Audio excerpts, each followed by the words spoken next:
What's going on, everyone? Welcome to another episode, Conspiracy or Just a Coincidence. Follow me on Twitter, Gab at ConspiracyorJAC if you want to support the show. First of all, thanks to all my Patreon subscribers. You guys are the best. I have a few people on Anchor as well. So kind of you, really. It means so much that you value the information. I spend a lot of time on. I work a full-time gig and I do this in my spare time, and I put a lot of work into it, a lot of hours, reading constantly. And it's helped me. I don't watch any TV. Well, we watch Seinfeld when we eat dinner, but that is it. So thank you guys for supporting. It really means a lot. So we're going to get to it right away. It's a long one. I hope I can go the whole time here because it's a long episode. So chronology. I did an episode on the Dark Ages about how it's fake, how it is never existed. So that warmed me up to this theory. So if you need to listen to that before this, you can, but you're here now. So approach it with an open mind. Like most of my listeners, they all have an open mind. And I don't think it's too hard for any of us to believe that everything we've been taught is probably a lie. So here we go. All of our dating systems date back. They're based off of ancient Rome and ancient Egypt. So right off the bat, that was supposedly a very long time ago. And it's not like we have the internet or history books I'll get to it, but the evidence that we have, once we get there, you're going to see, I wouldn't put much stock in that. So Scaliger was one of the first, he was like the founding father of the system that we adapted, 1540 to 1609.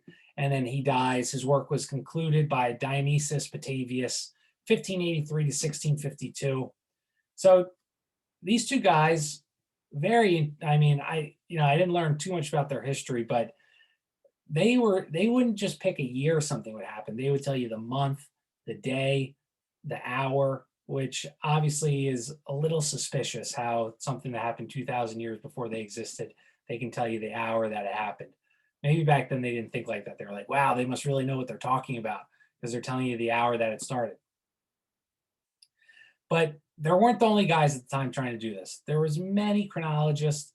Why they arbitrarily picked them, I'm sure there was something with corruption that involved in it, but we don't know that thing. We don't know what happened there. So yeah, so it was just not a solid system at all. Okay, I don't know why we picked it. A lot of issues. So many people, that was the 50s. So even in the 16th century, people were criticizing or also doing this work that didn't agree with Scaliger. There was a Jesuit historian who was an archaeologist, 1646 to 1724, and Jesuit, maybe he was killed later, but he disagreed with it. A guy in 1902, Robert Baldoff, wrote History and Criticisms, and he claimed that not only is ancient history, but early Middle Ages is all a forgery from the Renaissance epoch. And I almost am leading, after we'll get to the end of this, you'll have your own theory, but I'm leaning towards that all ancient history happened much earlier, and we'll get to it. English scientist Edwin Johnson, 1842 to 1901. And I also liked his theory. His theory was basically that we're a lot closer in time to the Greeks and Romans than what Scaliger and the chronological tables tell us, which I think is absolutely right. And then this is interesting. Isaac Newton, also 1642, 1727, he also disagreed. And now Isaac, he was a member of the Royal Society, which tried to remove the monarchical power and remove religious power that the church had. So do I take his information I take it with a grain of salt. Did he probably create the theory of gravity to help perpetuate the baller theory? Probably. Yeah, probably. Was he also the leader of this? Well, allegedly, he was the leader of the Priory of Sion, which believes the Merovingian bloodline existed. Maybe. I read that Holy Blood, Holy Grail book. If you don't know what I'm talking about, just forget it. He did have but it was interesting, if he was a part of that Priory of Sion, they basically had a Gnostic belief that stemmed from the Cathars, which were eventually slaughtered supposedly, but basically they were occult worshiping individuals. And I'm not a great Gnostic scholar, so there's so many other people that are better in that area. But he wasn't clean. He wasn't perfectly clean, right? That's what we can say. So he was not only a mathematician, a subverter of Christianity. I put that note. That was a good line. So he was not a fan of Scaliger and the Petavius chronology. He, he wrote the Chronology of Ancient Kingdoms. That was the book that he was working on towards the end of his life. And he was a very smart individual, right? I will give him that. He was very intelligent. He based all of this chronological work on scientific ideas. And so he also believed that most events preceding Alexander the Great were much closer to us in time. And he thought that Scaliger was only correct starting in the 4th century. So, I mean, that's still pretty, he's saying he's pretty right on the, and I think this is incorrect. I think a lot of it's wrong even up to there. But he's a very smart man. I'll give him some credit, give him some props on that. So how well was it received? Well, here's a quote from after he wrote it. There's a whole, they're the fruit of 40 years of labor, diligent research, and tremendous erudition. And basically, Newton, what he did is he studied all major works on ancient history at the time, all primary sources beginning with the ancient and Oriental mythology. So that's pretty good. Basically, though, all the review, the Amazon reviews that were left, was basically they were saying, yes, Isaac is a very smart man, very smart guy, but he was hanging around in the crazy realm too long and he went nuts. They ridiculed him, which is funny. So he suggested, like I said, the ancient chronology of Egypt and Greece were much closer. Scaliger says Egypt was 3000 BC. Newton claimed 946 BC, so 2,000 years removed.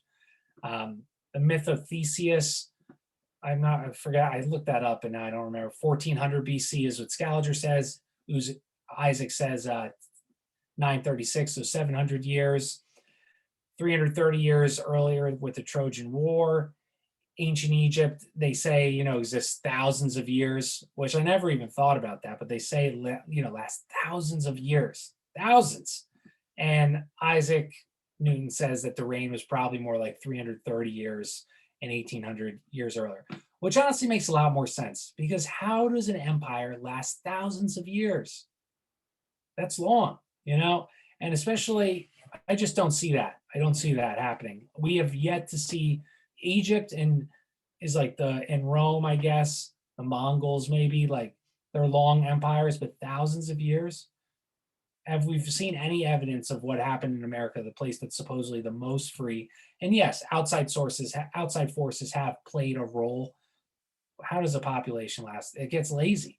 It sacrifices freedoms for alleged securities, right? So it was, he's smart. Everyone knows who Isaac Newton is. His work's getting there's rumors he's working on something crazy. And his work, the Princess of Wales wanted to read it. So he said, I'm going to give you this manuscript, but promise that no one else will read it or see it. She said, deal. And she broke it. Damn, she broke it. She let a Frenchman look at it. He quickly copied it, translated it, added it, and even added his own work to it. And the Frenchman wrote 2 letters to Isaac saying, please let me publish this book. Let me publish this book. Isaac says no every time. Joke's on him. It was already in the works. So the book's published. Isaac receives a copy of the book, 1725, and he said, you didn't even add everything. He was going to add more research, but he dies before he can release this more in-depth and thorough book. And, we could go check it out, but what do you know? Not a single trace or copy of the book exists. And I know this is wild speculation, right? Did he get killed for this? I don't know. People have certainly been killed for less, right? So everyone called him crazy. They hushed up circulation. It's just amazing the power that some group has. I don't know who it is yet, but there's some group. And the one Amazon review, like I said, he was the article talked about genius and insanity, basically they're a thin line, and which is true, but so they just wrote him off as a nut job. And he wasn't the only, and what's going to be interesting is he wasn't the only author and mathematician who wrote this type of book. Okay, that's going to be key. And if you're watching, I have this picture here I like skipped over the notes because this is 19 pages of notes and I got a lot to get through. But basically this picture was made in 1455 and it's supposed to be about an event in the 4th century BC. But there's a castle in the background. People are in Renaissance attire.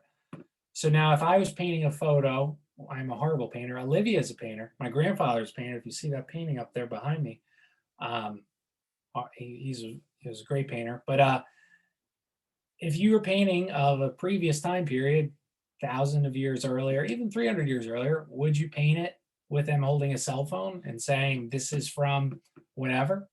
No, you wouldn't. So just an example of how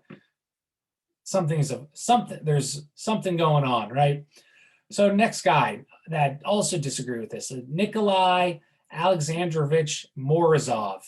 Now, he was a mathematician, like I said, 1854 to 1946.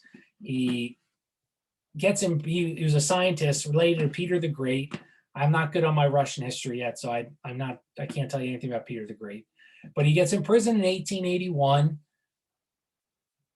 I just thought of something in my next book I'm reading, but we'll get to that next episode. I wonder if he's from the Tartaria in Russia. Anyway, so he gets imprisoned. So while he's there, he studies chemistry, physics, astronomy, math, history. Very smart man, obviously. And after 25 years, he gets released, and he gets to run this Academy of Sciences' USSR. So, very powerful guy.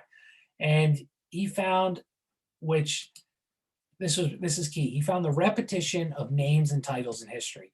Now, if you didn't listen to my Dark Ages episode, they did this, the Dark Ages did this all the time. The Merovingian kings ended right before the Dark Ages epoch. And so their names are like Clothar and some Clothar. Okay, that's the last king name. Well, the Carolingian kings, not the Merovingian, the Carolingian kings take over during the Dark Ages. Their kings are named Lothar and Flothar. And this happens not just in European history, it happens with the Islamic warlords and caliphs. And I can't remember those names because they're like Arabic names. You understand, but it's the same thing. And these same battles happen 200 years later during the Dark Ages. So this is something they're doing, They're extending our history. And, you could say, did Nikolai copy Newton? No, he had no idea about Newton's work before him. He just had a great mind and he started looking at things that didn't make sense. So he was writing a book. USR was running low on paper at the time because they're commies. And so they couldn't make too many copies.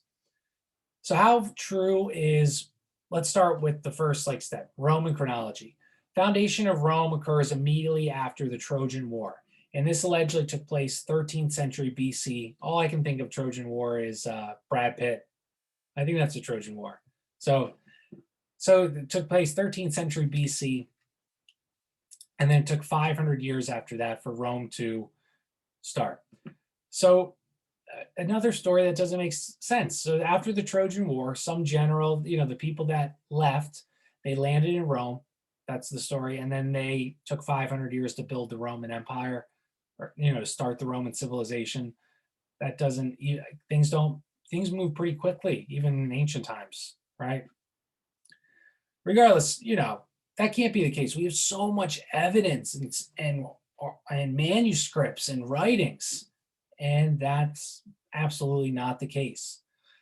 There's a guy, one of the evidence that we have is a guy, Titus Livy. He was around 59 BC. He described the 700 years of the Roman Empire. He wrote 144 books. Only 35 survived. First publication of it was 1469, based on a manuscript of unknown origin.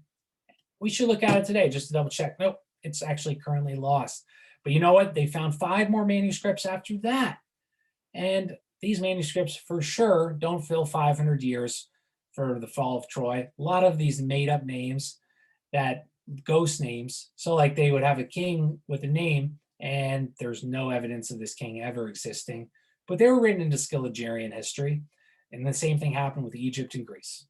So these things called fasti, which had the names of like civil servants and years, it wouldn't match up with the names of the king. Like, so these things, fasces, that's one of the evidence they found. And it was like the names of civil servants in ancient Rome at that time. And so that's what they base a lot of these evidence off of. But they also have like military tribunal documents, which the names don't match. They just don't match. So like there isn't the same person existing in both times. I hope I'm explaining that correctly. So the two things of evidence we have, they don't coincide at all. They don't mesh. So what about other like, people? So Herodotus, he's a famous historian, and he's an ancient historian, wrote lots on the work of ancient Greek, ancient Egypt, but there's so many mistakes in his work. One mistake uses the name for a pharaoh who, according to Scaliger, is 1,200 years later than he says. Another mistake in his writing is 1,800 years. So they say his king's list doesn't occur with the fragments of evidence that we found, whatever that means. So Herodotus' version is also significantly shorter and much more compact than our modern chronology that we use. And there's so many of these mistakes from Herodotus, ancient, I don't know why I did this. If anyone listening, I did the quote things. I don't know why. I'm in that quotey finger mood, I guess. I talk with my hands a lot. So there's so many mistakes in Herodotus's compared to Scaliger's common chronology, but Herodotus closer to the event, and he wrote little bios on each of the kings and how they related to each other in ancient Egypt. And they just write it off as him being mistaken. He even wrote the dates of solar eclipses. They say, like, oh, he did that incorrectly because on Scaliger's chronology, they wouldn't match up. So he also must have been somewhat blind because he wrote those dates wrong. And he's not alone. There's so many discrepancies among the experts, like 2,000 or 3,000 years. And it just like proves that Scaliger chronology was arbitrarily or purposely chosen to extend for some reason. And I have like theories, but I don't know why. So that I basically just sum up. Herodotus, ancient guy, wrote what actually happened. Scaliger butchered it and extended it thousands of years. So Egyptology, which we base a lot of our history on, it only came into existence about 80 years ago, right? It was a very like private domain. It was hard to get access after it was started to ancient Egyptian documents and things like that. And so so I'm sure it wasn't propped up by some rich donor and it said you better, and made the director like, you need to follow this for this reason. And I'm sure he wouldn't then only pick people that agreed with what they said. So it's basically impossible to find out, like today, if that chronology matches up with someone said 300 years ago. Like the King's List makes zero sense, but we can't examine it again because it's in this circle and they're the gatekeepers of that information that comes out of ancient Egypt. For example, in a dig, they found 13th century gold in a Egyptian like grave, or whatever you want to call it. So either this was not the right time. So it was either the 13th century, they were either way more advanced in ancient Egypt than they thought because it was like an intricate bracelet or something, or the dates are wrong. That's the only two options. So both ways challenges history. So problems in dating ancient sources. Ancient man, we have all this, and I was under this before I read this book too. We have all this evidence. Everyone agrees. All people agree that this was ancient times, blah, blah, blah. Well, I think that I sufficiently explained how the Dark Ages was inserted, but most of our manuscripts are found during the Renaissance epoch that came after the Dark Ages. So first, who could read then, right? The same, just a clergyman. And also, so if we found ancient documents during the Renaissance, where the hell were they during the Dark Ages for 300 years? Because we were so stupid and living so backwards that wherever they were stored, no one opened it up. Human curiosity is probably one thing you can always bet on. If I have a lockbox and I say, don't look in there, or I see a lockbox on the street, eventually you're going to open it up. So where were these manuscripts hiding for 300 years during the supposed Dark Ages? But anyway, they're not. This is where they all come from. 19th century, two historians, Hocart and Ross, published results calling out ancient Roman history. They claim it's a complete forgery. Events are misdated.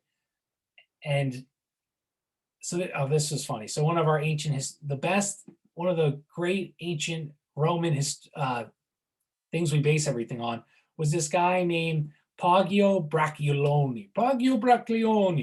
He discovered and published all these books: Quintilian, Valerius Flaccus. I don't know any tons, like tons.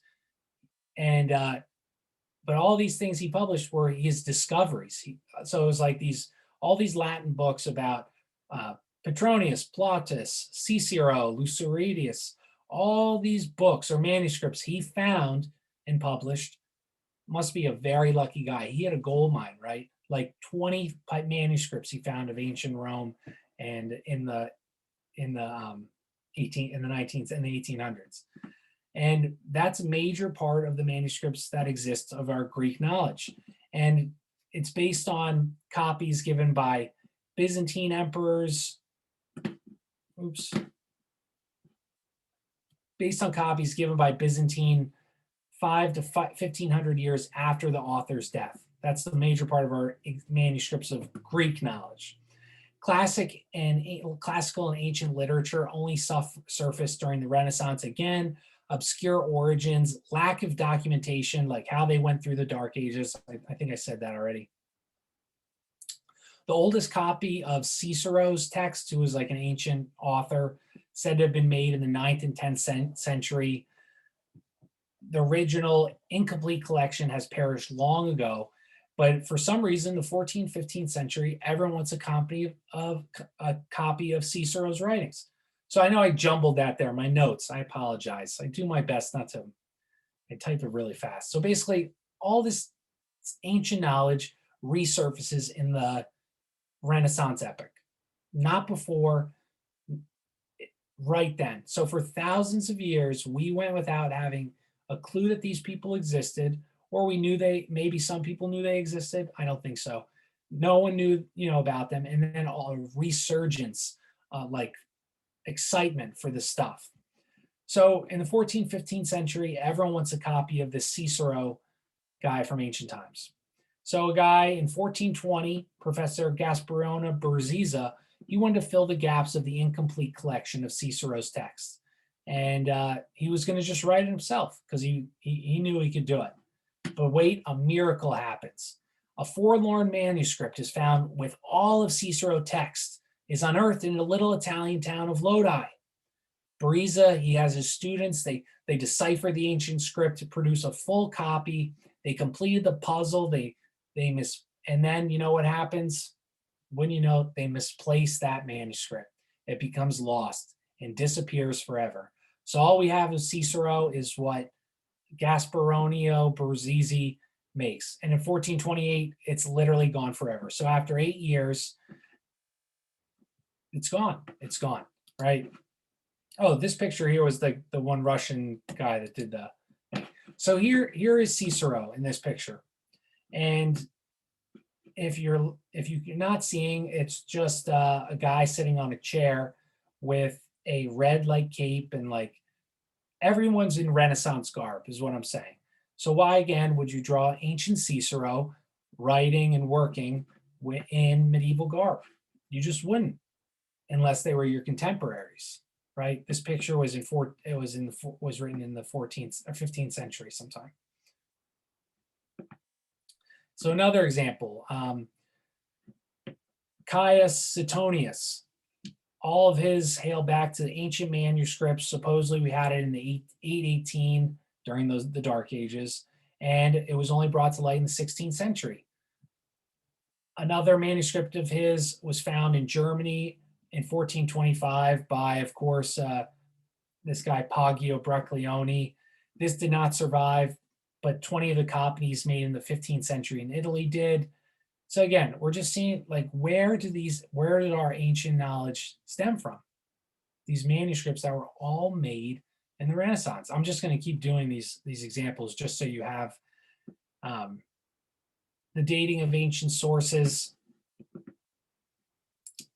Manuscript is by another guy, discovered in 1497, Vitruvius. Oh, this was interesting. Sorry, I'm jumbled around, everyone. I'm trying not to care as much because if you're listening, I never mind when people make mistakes when they're talking. So anyway, so Vitruvius, he talks about heliocentrism, which is more accurate calculations than Copernicus was. He was off by circulation of Saturn by 0.00007, Mars 0.006, all these dates. Now, I'm pretty sure the Earth is possibly flat, but that almost adds more credence to how these forgeries work. But regardless, he is presenting this information very early, supposedly very, So the name of his works is copied in 1414. This guy named Alberti, B and V sounds similar in like ancient language or in Latin. So he studies the same mathematical and architecture studies. He has similar theories. So they claim, or this book is saying, that Alberti really admired Vitruvius and he wanted to emulate him. That's why he studied the same exact things as Vitruvius. And basically, he then wrote a book. His like ideas coincide word for word with Vitruvius. So it's just, I'm trying to like say is that it's this copy of ideas and knowledge. Like it wasn't ancient knowledge that was lost. It was just came up with in the 14th century. And for some reason, they wanted to make it longer. So like Vitruvius, his ideas weren't new. Like they didn't find Vitruvius' work until this Alberti guy wrote all the same kind of information. And then after he dies, they find the manuscript of another guy. So it's just, there isn't emulation. It's like, I talked about this in my Dark Ages episode, like Renaissance art it coincides with ancient Roman art. Like it's a similar style. It's not because they're like, wow, that looks great, let's redo it. It's because it happened same time, right? And it's not just art and it's not just writing. It's like everything. There's so many parallels between the classical age and the medieval age. And there's so many, like science, Euclid, ancient Archimedes. Not a single copy of Euclid Elements has reached our time. There was a copy made in 888. Lots of copies from the 13th century, though. And there's a panoramic view of Rome by the ancient Euclid, except there's an issue. Here it is. If you're watching, this is ancient Rome by Euclid, but there is Gothic cathedrals in it, which is a medieval architecture. So unless they had the same architecture in ancient Rome as they did in medieval Rome, that makes no sense, right? It just makes no sense. And so it's architecture, it's art, even math. Scientists in Europe were using, there was a guy, Diophantus, so many Latin names, I know it's tough. Scientists in Europe were using his methods of algebra before the book was discovered. So in 1597, they find a manuscript with the work that people were just doing. And do you see what I mean? Like they do it, then they die, they steal that work, say it was from an ancient time, they found a manuscript, and look what he was studying back then. How do you lose knowledge? Right? You don't. I mean, it just doesn't make any sense to me at all. If anyone can enlighten me how you lose knowledge over hundreds of years. People are like, that these groundbreaking things are something people would learn. Other people would know. It would be passed on. It would be grown, not reduced. Modern editions of Archimedes have been based on a lost manuscript that was found in the 15th century. Also, Archimedes' work was also found in 1907. Estimated Archimedes' manuscript supposedly reached Europe in 1204, translated in 1269, and then amazingly, a complete text was found in 1884. But the portrait of from his book of Archimedes was also another Renaissance. This is a Renaissance study. He's in Renaissance. He's not in ancient garb. If you're not looking, it's just like a funny picture with that was also made in the 1400s. Or this is from his book, so it was ancient. And yet, why, if it's ancient, why doesn't it look ancient? Right? That doesn't make any sense. Okay, that was tough. There was also another Kepler who discovers ellipses in astronomy. He dies. Then they find Apollonius manuscripts, who was ancient. He discovered ellipses before Kepler. And I hate to use this word because there's this group on Twitter that have ruined it, but they're templates. They're using templates of people and just extending it. So they 1400s were making all these scientific breakthroughs. It's the Renaissance. Well, you know what? The guy dies. Okay, actually, someone was doing this earlier. Look at this manuscript we just found. It's ancient time. They were so smart then. How did they know this? You see, I hope I did that chapter okay. So I know I jumped around a little bit and wasn't too clear. It's hard to read notes and talk. You don't memorize it. Okay. Sorry. Chapter 6, timekeeping in the Middle Ages. This was a crazy chapter. Oh, hold your horses, people. So Scaliger wasn't the only timekeeping attempt, right? I told you that there was other, but think about this. How did they tell time before the 13th and 15th century? What they use? So clocks for medieval Europe were sundials, hourglasses, these really rare water clocks that I have no idea how those work, but very rare, like only the king has one. So sundials, it only works in sunny weather. So how do they even tell like time? So, in the 9th century, candles were used for timekeeping. Like King Alfred, he would take them on these long journeys and order them to be burned one after the other to know what time it was, like maybe an hour per candle, right? That doesn't sound too accurate for me. They even did this, the king in the King Charles V in the 13th and 14th century.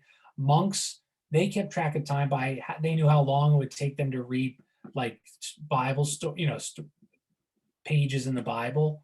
And that was a major way of timekeeping. And the church bells were the main source of clocks. That was your iPhone clock, that was your watch. And just already, like, how could these people know time accurately when they were using sundials? So if it was cloudy, you don't know what time it is. And then chronometers, they lacked the minute hand for a long time. So yeah, so you could just see how time was not something that was very easy to do back then. I think I talked about this in the other episode, how biblical events refer to every day in Genesis as 1,000 years old. So every day was 1,000 years. So you can see like how people are getting confused. It's very easily to like add time, because if one day in Genesis is 1,000 years, clerical people are telling people the time. I mean, things are like just getting so muddled. There's no source to check with. Here, I think I have the next. Oh, this was interesting as well. Biblical epics. So courteousness was like a thing that they attributed to the ancient Romans. Like that was a virtue that they wanted you to obviously be courteous. This was like a knightly virtue, right? So it's like they're just repeating these stories, so because they're running out of ideas. What if like the Crusades weren't coming back to get the land that the Muslims took? What if it was actually to punish the actual executions of the Savior? Mind-blowing, right? And the excuse why drawing biblical people in medieval attire that they give like now is because the artists were like confused, or they didn't have the information, or they liked drawing it that way. It's just it makes zero sense, right? It makes zero sense. So when I say like gladiators, that's like another point. You think of ancient Rome, right? That's what everyone thinks, Colosseum. Gladiator fights took place in Europe in the 14th century. They took place in Naples in 1344 AD. It was just the same. They fought to the death, just like the so-called ancient ones. And it's just an interesting point. So we automatically think gladiator ancient times because they say that happened in ancient times, but it happened until the 1344. So what if they just extended it? You see how easy that would be? Who would know? Who would know? You wouldn't know. You can't date anything because it's all rocks. You can't date anything because carbon dating is a total joke. Yeah. So anyway, I know I keep saying this after each chapter, but not then I remember my notes. This was mind blowing. I brought this up on a few shows already. Well, we have all the biblical texts. That's how you know how old things are in religious texts. Well, dating of religious sources is super shaky since most of it's based on the authority of medieval theologians who had no one that could question or check them. Right off the bat, rough. Carbon dating? No, doesn't exist. Biblical manuscripts have reached our time are all from the medieval period. The oldest Greek Bible of the manuscripts of the Alexandria Vatican, all of them dated. The Greek is the Bible's the oldest manuscripts that we have. And all of them are dated from ancient Greece or ancient times or right around the turn of the millennium because the handwriting style. It's not carbon dated. It's not what type of paper dated. It's dated from the handwriting style. And no one knows how old the Vatican Codex is, but it manifested, the Greek one, no one knows how old that is, but it manifested in the Vatican around 1475. How convenient. How convenient. So no one knows how old it is. Came around though in 1475. Another biblical codex known as the Alexandria Codex was given to an English king in 1628. That's another one of the oldest ones. The Codex of Mount Sinai was discovered, you guessed it, 14th century. So 3 of the oldest codices of the Bible only surfaced after the 15th century. Those are our oldest ones, and they all surfaced in the 15th century. They must have just been on a digging spree, finding everything, right? Antiquity, I told you, was based on style of handwriting. So that's so weak to base something on handwriting style. That doesn't make any sense. How can you prove something like that? And there is no complete or part complete ancient Bibles in existence before 1475. Damn, right? Before 1475, none existed. The oldest biblical books of Zechariah, Malachi, that dated to the alleged 6th century. There's Hebraic manuscripts of the Bible, none predating the 9th century. Many of the 13th century, they're allegedly kept in national libraries. The 2 second oldest manuscripts, 916 and 109 AD. However, all these dates again are the handwriting analysis. They said that there's Babylonian punctuation, and that's why it said the 10th century. However, even though our AD and BC dating didn't happen until the 11th century. If you listen to the last episode, you can get all that stuff because they weren't interested in how long since Jesus was born. They want to know when he would return. The oldest document that contains the complete Old Testament was 1008 AD. So supposedly the biblical canon was agreed upon by my note, I misspelled it, Laodicean Council in 363. That's that picture that I have up. If anyone's watching, I'm sure that was painted in the same 14th, 15th century. It was made official, though, the canon was really made official at the New Trident Council in 1545. A lot of things happening during this time. Many books are destroyed in the Trident Council, ones that they deemed apocryphal or heretical, like Chronicles of the Judaic and Israeli Kings. They were destroyed because they described a different history, differing from the approved Scaliger historians. Basically, what I'm saying is that all these manuscripts, even though they are old, they are not as old as I would assume, or you would probably assume. And they're all based on handwriting, based from the Scaliger chronology, It's all built on a house of cards. It was made fit, that's the way it is, and you can't question it. If you question it, you're crazy. You're thrown out of academia. You're Isaac Newton, even if you have clout, you're written off as a psycho. You see, like this event that I have up of 363, there's nothing that exists from this at all. At all.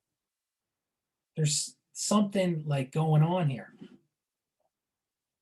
In 1902, this Englishman, last name Nash, he purchased a fragment of Egyptian papyrus manuscript. No one can agree on the date of the time right now, and there's reasons why that. So there were dates as far back as the 2nd century to the Crusades. They said carbon dating, which I've already talked, it doesn't work. Look into it. Carbon dating is the biggest scam in the world. They only use it if it agrees with what Scaliger chronology says. So that agreed with the Scaliger chronology, but most historians say it's actually a medieval document. So ancient Egypt, medieval, how does that work? The issue with this document is contains the same type handwriting as many of these ancient works. So by proving this as the date of the medieval time, it would take all these ancient manuscripts down with it. You see, it's built on a house of cards. Now, not only do we not have any old texts from this time that are truly ancient, there's so much other issues with these old texts. So how do you read a text that's written purely in consonants? Hebrew had neither signs for vowels or any signs to replace them. The Old Testament written literally in nothing but consonants. Ancient Slavonic texts also just consonants. They don't even separate individual words from each other. So imagine if I just smacked my hands on the keyboard and didn't hit A, E, I, O, U, or sometimes Y, and good luck deciphering what I was trying to say, right? Good luck. You wouldn't be able to. You wouldn't be able to. How do you do that? How could you read just a sheet of letters and tell me what it says? In another language, you couldn't. So ancient Egyptian, also nothing but consonants. Egyptian kings, they are rendered totally arbitrarily, the names. So paper was like hard to get back in those days, papyrus. So all of their king names were shortened on the original ancient documents, if they even had them. But all the names are shortened. So how did you know what their name was? They just made it up. They just made it up. All of this stuff, they made it up.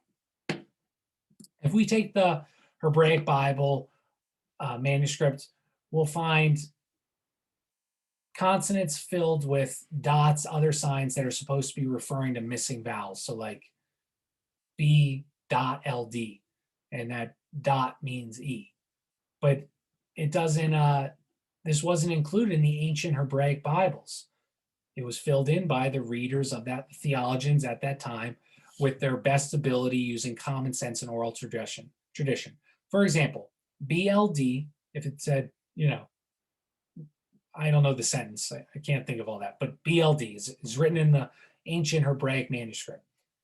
God BLD. It could be God blood, God bled, God bold, God build, God boiled, God's bald, etc. RVR could be river, rover, raver. And so how did they decipher it? Even for priests, the meaning of scriptures were tough and could only be understood like using tradition and talking to fill it in. And add on top of that, there's no grammatical rules to follow in ancient Hebraic languages. There were no verb like adverb, past tense, post tense, none of it. It's only remedied in supposedly the 7th or 8th century when the Masoretes processed the Bible. They added symbols that stood for vowels. Again, it was the intuition and oral traditions. And after they did this, the Jews started holding these manuscripts with intense vigor. You would not be allowed to view it. Information was not up for debate. And the common opinion, so they proved some of these, okay, and this was brought up then in the 16th, 17th century. You see, this doesn't make sense. So they did this in the 7th or 8th century. No one knew about it for 1,000 years.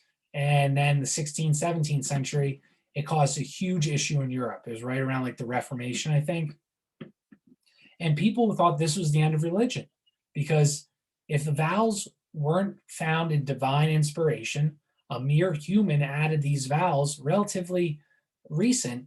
How could this be the holy text, right? But then it was all forgotten in like 100 years after this. So I was kind of just touching on this. So why did it happen in the 16th, 17th century? 500 years, it would be pretty ingrained that these books were, no one knows that today. That's a perfect example. No one, I bet, no 2%. Now you guys listening know that the holy books were added by, the vowels were added by people, and supposedly, let's just say they weren't added in the 7th or 8th century. They were added in the 16th or 17th century, because everything's much shorter.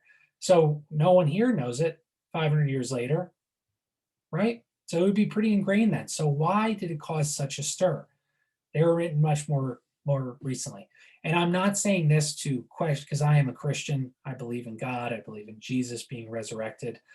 But I do believe that there's information that is hiding from us.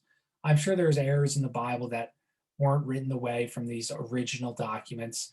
But maybe, I don't know, that might be heretical to say. But I don't know. I haven't thought, but all I know is I believe in that, God and Jesus. And I'm not saying this to cause confusion or to push you away from Christianity. If anything, I would push you towards it. But there's something that, this is what happened, right? This is what happened. It was all written in consonants. The Quran, the same issues. It was supposedly written in the Dark Ages, which didn't exist. Again, check out my Phantom Time episode for proof that Muhammad and the Islamic religion is all a heretical sect of Christianity, but it's written in all consonants. Also, sounds of R and L were confused in the Middle Ages. Oh, here, yeah, this is good.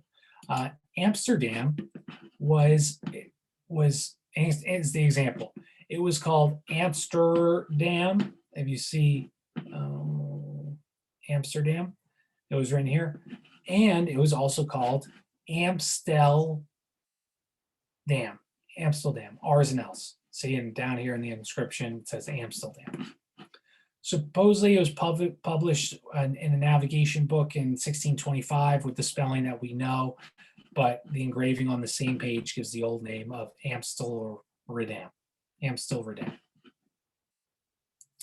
So this doesn't mean that only a lot was inferred in the ancient manuscripts, any ancient document, not just the Bible, all of it that they supposedly found.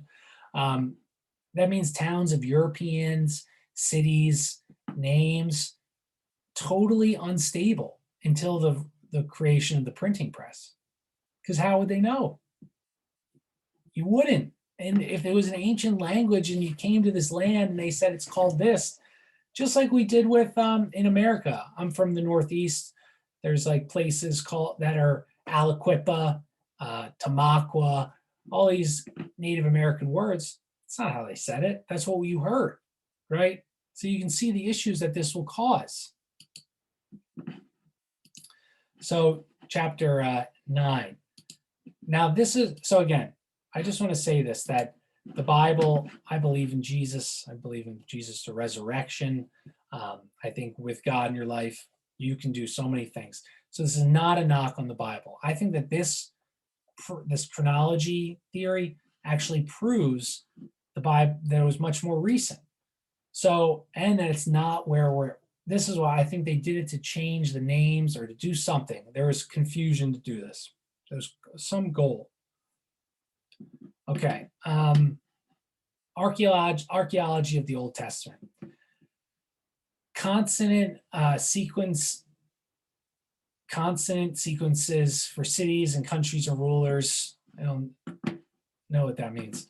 They were arbitrarily chosen in the Middle East, the events of the Bible. It was arbitrarily chosen. And that binds biblical events to that area because of Scaligerian chronology. But archaeological evidence doesn't disprove, but it doesn't prove this choice of location. There's been pioneers of archaeology in the 19th century of Mesopotamia. They very religious time, so they would push. They would get lots of support because they were trying to find findings of biblical stories and things like that, and they couldn't find any. In the 20th century, another guy performed excavation in the biblical town of Ur. Didn't work. Nothing there. Scalagerian history says all biblical patriarchs occurred in modern Mesopotamia and Syria, Egypt, Moses. There's no evidences there. And I know this is a crazy thought, but what if we're looking in the wrong area for this evidence? What if it's not in the Middle East? And I know that might be like a crazy thought at this time, but I already proved that, or showed you that the names of places changes in a heartbeat. In a generation, it could change. And it didn't stick until the printing press. So, okay. The Great Exodus with Moses. No evidence but the name of the city. So Mount Sinai location is unknown. Bible states that Mount Horeb is where the revelation was giving. If going by like biblical clues, Mount Sinai is volcano. Well, modern day Mount Sinai that we've named in the Middle East is not a volcano. And some say it's in modern day Kadesh. I don't know where that is, but also there's no mountains there that are a volcano. Bible says the Lord rained upon Sodom and Gomorrah with brimstone and fire from the Lord out of heaven. So Scaliger says that's happened in modern Mesopotamia. There's no volcanoes in modern Mesopotamia. Other examples, like just people being mistaken. There's lots of examples of this in the Bible that don't match up with the area we picked. And I'll get more into as we continue here. In 20th century, a tablet archive was found in the city of Umma, Mesopotamia. Umma isn't mentioned in the Bible. It's not a biblical town. The excavations were stopped and they scattered all this evidence without being studied because this is where the biblical events happened. It's under the ground, deep, has to be ancient. Where's the biblical evidence, right? There's no evidence of this Egyptian slavery of the Jews. The name of the pharaoh is just Scaliger juggling of names and dates. Again, could there be another country that went by Egypt? That's totally possible, right? When did we pick Egypt? And I want to bring this up. A friend of mine on Twitter, he's listening, probably Cat Ferret or something when he goes by. But he brought up, so the Jews were in Egypt. They never mentioned the pyramids, which supposedly happened 2,000 years before them. No, I think probably because Egypt isn't where we think. I think this biblical epic happened in another location than besides the Middle East. Bible talks about locations of Jews that went into Exodus. None can be proven. Biblical destruction in the Middle East. Biblical destruction of Jericho is well known. An Arabic settlement that's identified as biblical Jericho. Again, no archaeological evidence that they're picking the Middle East for, I think, to cover something or to trick us. The entire Mesopotamia biblical theory of where it is totally questionable. Not just the Old Testament, New Testament. Explain the fact that the Jerusalem was destroyed in 66 to 73 BC. Jews forbidden to come anywhere near the city. And I did all this Knights Templar episode and all that. That's like what people would say, like the Holy City, there's the Wailing Wall and all this stuff like that. But they don't, like, there's so many years after when this stuff happened. Like the Wailing Wall, I don't remember when it was built. It's from like Solomon's 3.0 temple. It wasn't from when the people of Tyre built it, right? It wasn't. It was from much later. Like they just, they don't hold up the evidence. So here's a picture from 1470. It depicts the pillaging of Jerusalem by Syrian kings Antiochus, the medieval author. This was in the 1470s again. Another painting then. They must just And look at it. If you're not looking, it's like if you thought of a medieval town, that's what it looks like. It's a medieval town. They're looting it, the city of Jerusalem. They're wearing full iron, like what you would think a knight in shining armor was wearing. And it's not, again, why are they drawing these pictures of ancient times in medieval style? This was real wild. A Catholic church has been claiming the very house that Virgin Mary had lived in, located in this Italian town of Loreto since the 13th century. And Pope Urban, he, holy that or miracle that in 1387. So very interesting, okay? Italian town. In 1891, Pope Urban celebrated 600 years of the Loreto's miracle, thus, the 1300 miracle. So why, like, this house is in Italy. So we don't have stories of Italy with the biblical town, right? Very odd. In 1940s, excavations by the Pope under the Vatican crypts, they made these like outlandish statements, like they found the Apostle Peter in the crypt and they had to take that away. But what if, this is also, I was thinking, I don't know the history enough about the Vatican. I know it's changed locations, but say, what if biblical stories didn't happen in the Middle East, but they happened in Italy? Right? I feel like that makes sense. We have this Mary Magdalene story. Or is Mary Magdalene? Yeah. Miracle of, oh geez. It's a long episode.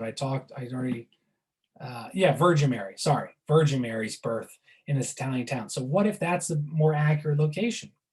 And I'm going to prove more reasons why that possibly is true. You can't, like the location of the town of Emmaus, which is near my hometown, is where like Jesus appeared before his disciple after his resurrection. That cannot be determined in the Middle East. Can't find Nazareth, Capernaum, Golgotha, anywhere in modern Palestine. So what if it was somewhere else? And I think that's the case. So the location, and it's not just biblical events, ancient historical events, the locations of Troy and Babylon. Ancient historical events are even harder to identify than biblical. For example, Naples stands for new town. Naples, Italy, that still exists today. Carthage, which was the huge North Africa trading center, also translate as new town. Naples, there's a Naples in Palestine now. There's a Naples in Russia. There's Constantinople means new Rome, new town. You see like how this easily locations could just be could totally be jumbled, and you could be put and forced to believe whatever you want to believe or whatever they want you to believe. Troy is another example. Scaliger tells us the fate is around the 12th or 13th century BC. Troy plays an important role in medieval history. There was a well-known war in the 13th century town. It still exists. And according to Titus Livy, Troy and the entire region located in Italy. Some medieval historians even identify Troy as Jerusalem. Homer's actual books turns into the accounts of devastation of Jerusalem, if that's the case. The Troy, again, the Trojan War. It's like the same story as the sacking of Jerusalem. Troy is a lion, is Ilion, a lion, while Jerusalem is known as Alion or Alia. So Alia Capitolonia. Basically, again, phonetically, Troy and Jerusalem are very similar in Hebraic or whatever language they're written in. So basically, the point is like these ancient stories, from ancient to biblical, there could be medieval stories in different locations than what Scaligerian chronology tells us. Basically, it's just like a huge mess. I hope you understood what I'm saying here. Names of towns are changing constantly over these ancient times. Different languages are coming in. You can't even read it. There's no, how are they deciding this is where it happened? With no archaeological evidence. It's all off this guy, Scaliger and Dionysius. They just arbitrarily picked it. Babylon is modern day Mesopotamia. Medieval texts hold a different opinion. Babylon is in Egypt. Alexander the Great died in Egypt. According to Scaliger, he died in Mesopotamia. But there's a Babylon in Egypt. Babylon's a Greek name of a settlement that has been located opposite of the pyramids. What if Tower of Babel? Another historian tells us that Rome used to be called Babylon. Byzantine historians of the Middle Age called Baghdad Babylon. Insert picture for ancient Babylon as medieval town. Oh, another picture. If you're not watching, it's a similar picture. It is supposedly a picture of King Nimrod building the Tower of Babel. Problem with King Nimrod is he's wearing a knight suit of armor. He has Gothic cathedrals all behind him. And yeah, makes it why again would a medieval painting of 1470 painting Nimrod painted in his current day and age? You wouldn't do it. They'll say it's like, oh, it's a fantasy painting. It's a modern take. In 1470, they were thinking like that? I don't think so. The geography totally of Herodotus is totally at odds with Scaligerian version. Basically, Herodotus maps are inverted. I'll get more into this in my next episode when I do the history of maps. But Herodotus maps are totally inverted to the Scaligerian maps. They're just all inverted. Basically, they have the East Coast on the left and the West Coast on the right. And he gives like a reason why. I didn't really understand that at all.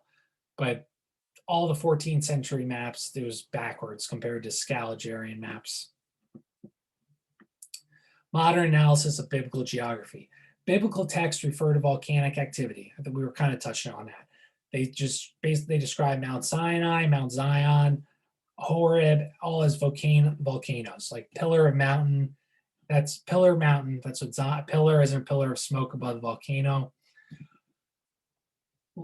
The biblical quote is, and all the people saw the thunderings and the lightnings and the noise of the trumpet and the mountain smoking. Exodus. In Horeb, the mountain burned with fire unto the midst of heaven with darkness, clouds, and thick darkness. Destruction of Sodom and Gomorrah. Lord rained upon Sodom and upon Gomorrah brimstone and fire from the Lord out of heaven, smoke and furnace.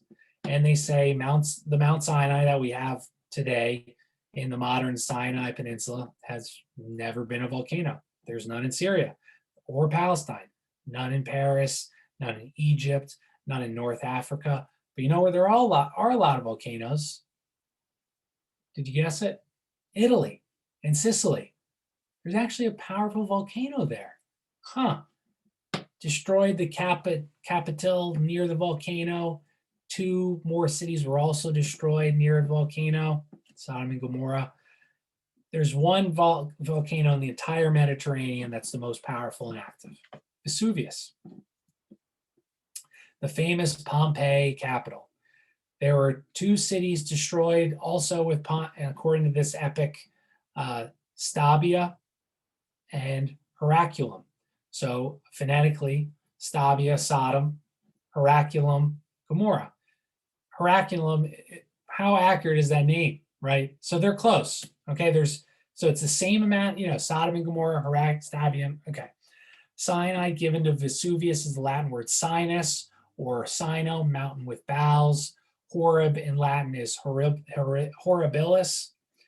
And remember, the cities have no vowels as well that we chose for the names of these things. So you can't go by the names given at all. So like the Bible says, to the land of CN, UN, or I guess there wouldn't be a U, but Canaanites, LBNN, Lebanon. And the word, and however, Lebanon is often referred to as White Mont Blanc, meaning White Mountain. And what if CNN means land of the Khan, land of the king? There's just all these examples. Unto the great river, the river PRT is, we say, Euphrates. However, Mont Blanc Blanc has a river behind it with a large tributary named Prut. Bible says, when we departed from Horeb, we went through all that great, terrible, and terrible wilderness. The fields located near Vesuvius are a land of small volcanoes, layers of lava, terrible wilderness. Israelites came to Kadesh Barnea, but there are towns Cadiz above the throne. The river Arn in Deuteronomy, maybe the Italian river Arno. There's just all these. Town of Bashan in the Bible, town of Bassano in Italy still exists.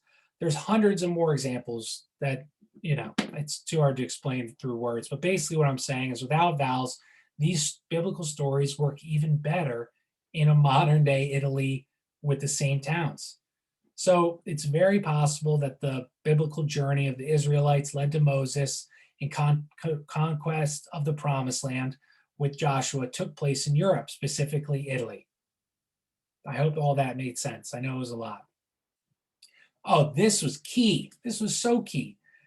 The Bible mentions Phoenician towns of Tyre and Sidon. Check out my Templar episode on that. So that's all based on the Knights Templar and everything like that. Well, Tyre and Sidon, I cannot fail to see the similarities from the Phoenician towns of Tyre and Sidon of Venetia and Phoenicia. Bible describes ancient Phoenicia as a powerful nation of seafarers that reigned over the entire Mediterranean with colonies in Sicily, Spain, and Africa. Well, it's pretty wild, right? Because Venice would be modern day Venetia.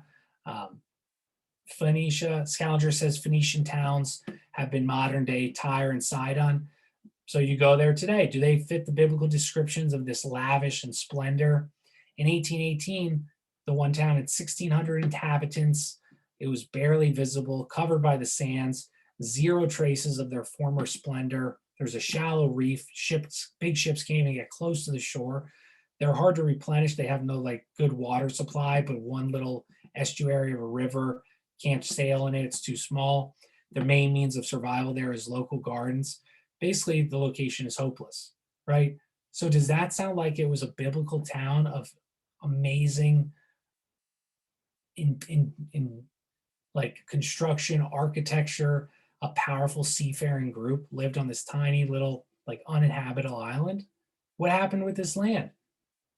Did global warming screw it up, right? But Sicily and Italian towns sound much more likely to be these powerful seafarers. They're surrounded by the Mediterranean. And then that's how they went to North Africa, all that stuff. Chapter 12, the mysterious Renaissance epoch as a product of the Scaliger's chronology. The Scaliger's chronology is very fond of the Renaissance motif, and it's a recurrence of the classical age. So I kind of how I've been doing with all my pictures and everything like that. So for example, all right, sorry, I had to take a quick break. I told you it was a long one. So this was really, where was I? Okay. Basically, just to get back where I was talking, I know you guys probably didn't hear the break, but now I feel like I just got dropped back in. They make no sense. The locations of everything's changed, everything. Okay, chapter 12.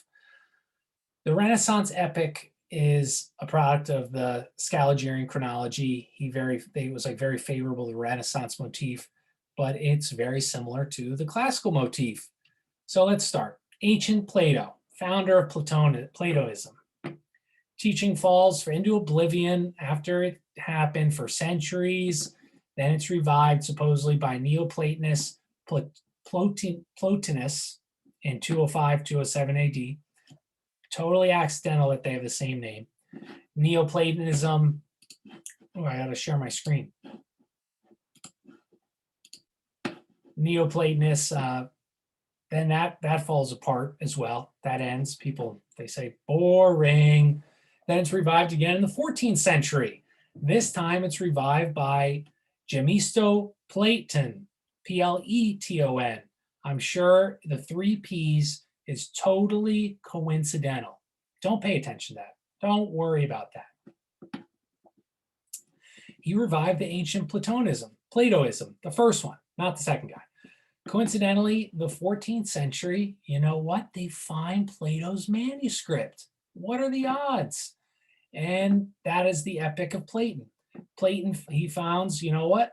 He didn't know yet the manuscript was found, but he formed Platon's Academy in Florence. Oh no, he did find it before him. They found it, and then he makes an image of Platon's Academy in the image of ancient Plato's Academy. It was all this work, this ancient work was revived all in the same freaking timeline. Both Plato and Platon, they write utopian works. What are the odds? They just really like those ideas. Platon wrote tractate on laws. It failed to reach us in its entirety. However, Plato wrote tractate by the same title. That one did, though. Of course, thousands of years earlier. Why wouldn't that one make it and not the more recent one? It basically, his construction is the ideal state is just like Plato. Platon in the 205 AD also hoped to have the emperor fund Platonopolis in Italy, where he wanted to introduce communal or aristocratic institutions. It's just this dark age doppelganger thing that we keep seeing in Scaligerian chronology. And I've mentioned all of it before, and here's more. Dionysius died in 265 AD. He studied and formulated rules linking like Easter to the spring equinox. Then Dionysius Exiguus the Little in the 6th century did the same thing. Easter deduced the date of Christ's resurrection. Then another Dionysius Petavius studied the same thing, living in the 17th century. They're not it. Don't worry, I got plenty more. You know, there's 2 famous Homers in Scaligerian history. There's the ancient poet Homer, and of the Iliad, all those things. I didn't read those in high school because I was a bad student. And then there's a medieval Homer. The medieval Homer belonged to the non-existent Charlemagne's court. He was also a poet, though his poems, they didn't reach us, right? And now if you listen to my Dark Ages, ConspiracyorJAC didn't exist. And we're going to even get to this, but Charlemagne isn't a name. It means great king. So there's, I'm sure, many great kings in the medieval time that they attributed and named Charlemagne. And this is, again, goes to exactly how we can put zero stock in our chronology. And I'm not saying that all these people are doppelgangers, but it's setting a precedent or a pattern here that they highlighted in the scant history we have available. How is it possible that the same names keep popping up, right? That are doing the same work. I mean, I said examples earlier of like Euclid and other people, and they didn't have the same names, but they did the same exact stuff, and then they die and they bring up the other one. It's just too coincidental. There is no such thing as coincidence. It's a conspiracy, just like the name of the podcast. Okay, Latin. The revival of Latin. Classic Latin falls after ancient time. It degrades into like this not Latin language. But don't worry, during the Renaissance, it's revived around the 8th, 9th century, supposedly. What happened to it? The famed, there was these group of the medieval troubadours. They were 11th, 13th century French poets. They supposedly wrote poems of ancient stories. They have poems with knights, but they have also poems with knights, jousting, and their story, they had a Trojan War poem that they claimed was an original one. It wasn't told before. So that's probably because the Trojan War didn't happen in ancient time. It was a replay of the Crusades or something, or it was a war that happened relatively right around them. The Franks considered themselves the descendants of the Trojans. The Argonauts, which was a prototype of the Crusader, they fought in the Trojan War. So you see, in medieval texts, ancient Alexander also complements the French Slavonic text of the Greek, complements the French. Why is Alexander the Great complementing the French people unless they're Trojans, right? Slavonic texts of the Middle Ages use the name Parisa in order to refer to Paris, the abductor of Helen, when they speak of the ancient Trojan War. Here I have this is the siege of Troy. Oh, I might have missed a picture. Oh my gosh, I might have missed a lot. Oh, I've missed some photos. Let's go over those real quick. Real quick. Oh, I'm trying to go back here. Okay. Oh, this is the volcano for the Israelites and Moses, I think. Yeah. See, clearly a volcano. Oh no, this was the wall of Jericho, maybe. I don't know. It was one of the biblical stories. I think it's the volcano because that's the smoke coming out to show that it was in fact a volcano. Not quite sure with this, but it was probably a biblical picture made with medieval picture style drawings. Here is the rendition of Charlemagne. Okay, so this is the picture we're at now. So this was from the 9th century, supposedly. Here is a picture of the Trojan War, and underneath it, the foundations of Rome Paris are built on the Trojan War. See, same people. So now, if they had not, that was from ancient times. Why are the French considering themselves being built on top of the Trojan War remains? That doesn't make any sense. That doesn't make any sense at all. They also have their heavy knight shining armor. It's clearly a Renaissance. This clearly is the Renaissance like time period, but why again are they drawing ancient people in Renaissance gear? Just doesn't make any sense. The French, they traced. Yep, we did that. So Troy is depicted. It falls. They build. Paris is built on top of it. Gog and Magog, they're mentioned in the Bible. They disappear in the Middle Ages, according to Scaliger chronology. Is that the Goths and the Mongols of the Middle Ages? And again, I'm just going, oh, this was big. So with Scaligerian chronology, you have the Middle Ages are just so screwed up. So this is on a church that's from 1145 to 1170. They have Pythagoras, Aristotle, Christian saints. So they have pagan worshipers on the same spot of the church next to Christian saints. Now, if these were ancient people, I don't even know if they knew they existed yet because the manuscripts probably weren't found. So how did they know to draw them? And then why would you put pagans on a church?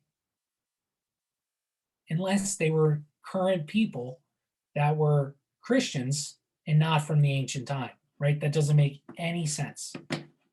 The oldest biography of Aristotle is 1300 AD. The manuscript, it keeps deteriorating quickly. Like in the 19th century, you could easily read it, and you can't anymore at all. But according to Scaliger manuscripts, there's even older ones that are over 1,000 years, which are still perfectly legible in great condition. So I guess this one just got wet again, or pollution maybe, or the manuscripts are not anywhere near as old as they really are. The best Greek codices of Aristotle belong to the 10th and 12th century. Aristotle's philosophy had remained in a state of stagnation for 1,230 years. It's just over and over again. Medieval authors often refer to texts that haven't been found yet or unacquainted with, probably because they weren't written yet. I kind of already talked about that, and how medieval philosophy faithfully mirrors its predecessor. Long before the ancient discovery of Aesop fables, similar tales were told in the 11th and 13th century. They just copied it and republish it. So I was kind of mentioned this earlier. Ancient people didn't have fixed names like they have today. They had aliases, which meaning in their names. And it was like the qualities or their job. So I like Fishman, Goldman, Smith, Lockett, whatever. All these things are, that was their job. And I know I meant, yeah, but that was their job. That's what they were referred to. And that wasn't just the workers. That's how they referred to their emperor, and how chroniclers referred to kings. Like pharaohs had different names before and after coronation. If they had multiple coronations in different areas, they had multiple names. Like the mighty, the fair. A Roman consul had in 169 BC allegedly had 12 names. His son, 38 names. Torah scholars quote 94 names for God. Same thing in Russian history too. So, like, how could you, if you're writing about an ancient time and you use one name and their name is in another location, how would you know that was the same guy? You wouldn't. You wouldn't know that was the same guy. That just proves again that it just doesn't make any sense at all the way we have it. I'm almost there. I hope you guys are enjoying it. My energy is draining. Hope it's not bad. Okay, so handwritten books remain in existence. This was very interesting as well. Handwritten books remain in existence for a long time after the invention of the printing press. Old habits die hard, right? They're still made in large quantities in the 15th to the 18th century. In the Balkans, handwritten competed with printed ones until the 19th century. Not long ago. The entire Irish literature of the 7th to the 17th only exists in handwritten form. Up until 1500, 77% of all books are in Latin. Printed press books are in Latin because Romantic fonts were easier to make. The diacritic signs, which were tough to make, which was why handwritten books remained without competition. Greek, Arabic, Hebraic. This is why, and remember what I said about handwriting means ancient? This is why the manuscripts that we have that are ancient manuscripts are Greek, Arabic, and Hebraic because they were handwritten. That's why they say it. That's how they date them. They don't date them any other way. Does that make sense? Oh, God, it's crazy. I like my whole mind was blown during this episode. Greece had most handwritten books during the printing press. Same country with a long history, giving the world ancient manuscripts. So how many handwritten books of the 9th and 19th century are actually ancient? How accurate is paleographical dating? That's handwriting dating. They can't. Philanthropists and humanists, they always ask for Greek codices, and they were copied by the collectors. And that's like so how it was spread out. So again, how is Scaligerian chronology based on handwriting? How can you tell how old a handwriting is if it was copied? There would be the same errors copied. Like, so how could you say that this was older than this? You can't. They always say like archaeological evidence, they can't prove this dating thing because of ignorant diggers. And that's same excuse I heard during the Dark Ages episode. They weren't looking at strata that they were found in. They just wanted gold, which I guess that's okay. I'll give you that like answer. That's fine. This is how they deduce archaeological dating methods. This is freaking ridiculous. They deduce an age of a given European culture by finding out which Egyptian dynasty that European tribe traded with. So, for example, Mycenae made Greek vessels, and they were found in the Egyptian mounds in the 18th-19th dynasty. So, if they made these Greek vessels, they were found in the Egyptian mounds in the 18th-19th dynasty. So they're considered contemporary because they were found in that pharaoh's tomb was attributed to 18th-19th dynasty. They found these Greek ships. So those Greeks must have been the counters of the Egyptian dynasty. Now that similar vessel was found in a Greek person with a kind of pin that's also found in Germany. They are similar dynasty, similar time. And then in Germany, with that pin, they find an urn, which is in Sweden, that they find in a king's barrow. They're all contemporaries. So you can see how absolutely fragile that is. So you're dating everything on Egyptian dating, which we've already said it makes zero sense. There's all these different people who date it. It's built on a house of cards. It doesn't make any sense. Ooh, okay. I keep thinking, I'm like, oh, I'll just end it there. People got the point. But then I keep getting to a better chapter. So excavations of Pompeii. I think they say it happened in 79 AD. Well, it's not that. Here we go. In the 9th century, an author, Jacopo Sannazaro, we were approaching the town, and we could already see its towers and houses and theaters and temples untouched. So in the 9th century, they saw Pompeii. I thought it was covered in volcanic ash. So how is it? How they see it? And historians say, oh, well, there must have been little parts poking out. Well, regardless, no one else sees it until 1748 when it's found by a total accident. They were building a canal and they found it was not excavated until 1860. And so if the figurine wasn't artful enough, according to these ignorant diggers, they would destroy it or throw it away. Then they'd sell fragments as souvenirs or as statuettes of saints. So like here. So I hope I'm explaining this correctly. That they found this stuff, and it was in the 9th century. They could still see it, or that because they didn't happen in 79 AD. The soot or volcanic ash didn't cover this place until much later, after the 9th century, and they redug it up in 1860. I talked about Nero's palaces being found, which are almost an exact replica of many of the World's Fairs. And for those of you who didn't know this, you can listen to my World's Fairs episode. But Nero's palace, it was this magnificent place. It spun like a carousel. They'd have supposedly huge parties here. There was beautiful frescoes on the wall. It was right after the birth of Christ. But then they covered it up. It took them like 4 years to build it, or 10 years to build it. It was beautiful, supposedly. He died. They had lakes in it, canals.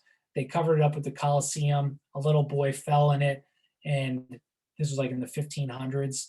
And the Renaissance painters came to see, like Michelangelo, the frescoes, and that inspired them to paint the Renaissance painting style. So we see this story again that just doesn't make any sense, right? They're just copying and pushing things. They're just mixing everything. It's like confusing for me to talk about because it doesn't make any sense. That's like, it's imitation. That's what they keep saying it is. In this supposedly ancient town of Pompeii, they found frescoes or statues similar to Renaissance style works, like this sundial with hourly divisions, which would have been a very high level at science even towards the end of the Middle or Medieval ages. Graffiti art also in medieval in its drawings, like wearing like the night, like that thing that goes like over your eyes. You can see what I'm doing. Basically stuff that didn't exist on these Pompeii drawings. So if it was truly done in the 1st century, whenever, near the turn of the millennium, how come we didn't have that stuff yet until another 500 to 600 years? So like I said, it's much more likely that it was destroyed much more recently, and the artists weren't emulating them. They were contemporaries in around the 1500s. There are even inscriptions there that don't fit with Scaligerian chronology. In another supposed ancient town, Herculaneum was covered by Vesuvius. That was one of those 2 towns of Sodom that were probably Sodom and Gomorrah. And we find, oh, I guess that's my last picture. They find a picture of, there's a cross over like a Christian mantle, like a praying thing, a Christian tabernacle, which was, mostly pagan location at this time. Could have been, I guess, one of the few Christians, but not, the odds of that are very unlikely. But that was one of the places they found. We're almost done here. We're getting, and this is still all really good information. All of their ancient monuments are destroying like very quickly now. A large piece of the Sphinx paw has fallen off. So after 5,000 years, deterioration is just happening like that, right? And I guess if it was the only one, they claim it's pollution, that's what causing it. No, probably because it's much later than they actually say, right? That doesn't make any sense. This is good.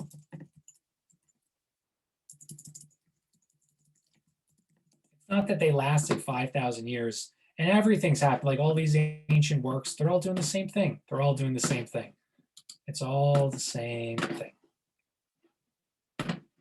I hope you can see this. The construction of the Cologne Cathedral. Beautiful cathedral. I'm hoping you're seeing this. Look it up if you want, if it's in Germany. It's gorgeous. It's huge. It's amazing. It's just crazy. It said that it was built, it commenced in 1248, August 15th, 1248, they started building this Cologne Cathedral. And so basically that's right. Oh, but it wasn't. And then they worked on it. 1560, they did some more work. They kind of stopped, or they must have been working very slowly. And it was finally finished in 1826. Well, if you listen to my expositions episode, it's right around the times of the World's Fairs.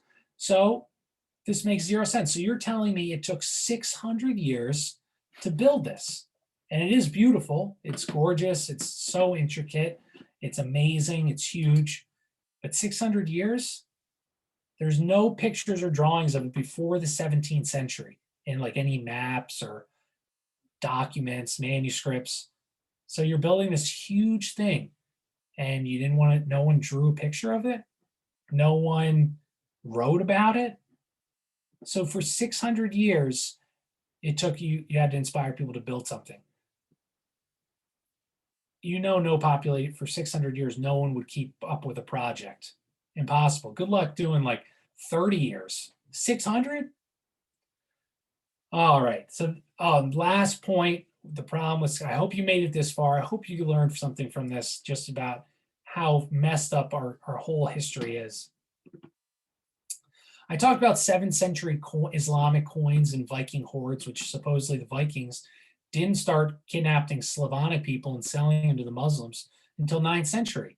So what does that mean? That means either they paid them in 200-year-old gold coins, or it wasn't when they said it happened. So we have a lot of bronze. The Bronze Age, according, is the ancient times. They had bronze weapons, bronze jewelry, bronze utensils. Well, there's an issue with that because copper, it exists freely. Okay, it was known in prehistoric times, it exists freely. Bronze is an alloy of tin and copper. Well, metallic tin had not yet been known in the Bronze Age, needed to make the bronze. Tin metallurgy is very complex. So in order to make bronze, you would have had to discover tin before that. But there's no tin items that exist. So how are they? So they just said, ooh, this tin, let's use it with the copper to make bronze. Not make anything out of tin? That doesn't make any sense. Doesn't make any sense. So that is the show, guys. Carbon dating doesn't work. That's how they date things. Totally up in the air. They throw away bad data and won't bring it up. Or if it matches, they'll use that data. They use tree rings. That doesn't work. Different trees grow at different rates, different area conditions. All the stuff is dating on ancient Egyptian pharaohs with different people having different names, many different years. We arbitrarily or we purposely picked this history to confuse us. Dates of places and locations change. There's no vowels. It's a mess, dude. It's a total mess. We have no idea. My theory after all this stuff, and I'm just the beginning of this like Tartaria journey, is they're hiding something in our history. Things are much more recent than we believe. I believe based off this, like the Jesus and the biblical stories didn't happen possibly in the Middle East, happened much more recently. And that's why there's very little archaeological evidence of it happening. And it's something, they move these things on us to hide something. Whether that's like Tartaria, I don't know. I don't know if it is. But there's something here. There is something behind this theory. We are not as old as civilization says. I think it's much more recent, and we're much closer to our ancient past than we were led to believe. So that's today's episode, guys. I know I made some mistakes during that show. I apologize. I hope you could figure it out and follow along well. I hope you enjoyed it. Like it on YouTube. Subscribe to me on YouTube, Jack Allen. I'll post this as the myth that I'll put this as like chronological myth or scam, and I'll link it on Twitter. And support the show. Support your local content creators. It's the only way we can keep doing this is with your support. And all my supporters, thank you so much, guys. I really means a lot. And I hope you guys enjoy the episode. So I'm Jack Allen. Thanks for watching Conspiracy or Just a Coincidence. And hey, peace. Have a good day.